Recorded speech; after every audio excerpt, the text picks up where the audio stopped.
Right, so a lot of the awareness here came from, if you think back 30, 40, 50 years when Asia was coming out into the world, the economies were changing, people didn't have as high spending income as they have now.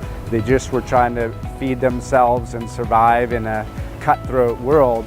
They didn't grow up with clean water, they didn't grow up with good garbage systems, and now they're teaching the next generation or the one after, and unfortunately they're coming from that frame of reference where they didn't recreate, they didn't use the water as we do, they didn't appreciate the ocean as we do. It was just a place to exploit and take away and ship on. It wasn't a place to enjoy, appreciate, protect because of all the assets that it's giving us.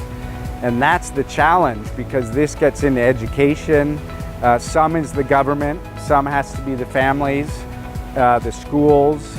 But when you think about this, it's three big parties have to play a role. The community, but it can't just be them by any means. We can't expect education to change overnight and get everyone up to speed, because the teachers don't even have the assets to teach and the know-how, because they didn't grow up with it. So that's then the government, but the government has to help with policy. We have to have policy.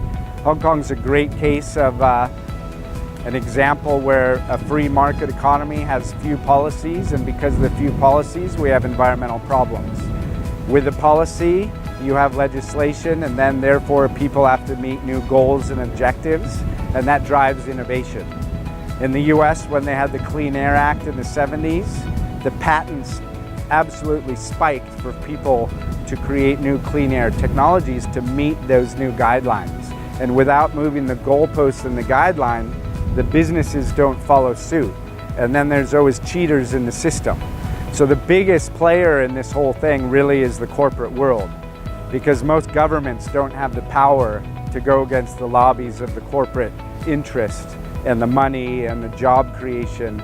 So we need enlightened leaders in the corporate community to take the step and say, we get it. We want our community to be good. We don't want our products to end up on the beach.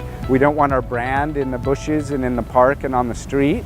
And we want to be seen as leading the charge. And that will help bring education and the government along. But without those enlightened leaders, we're going to have a long way to go.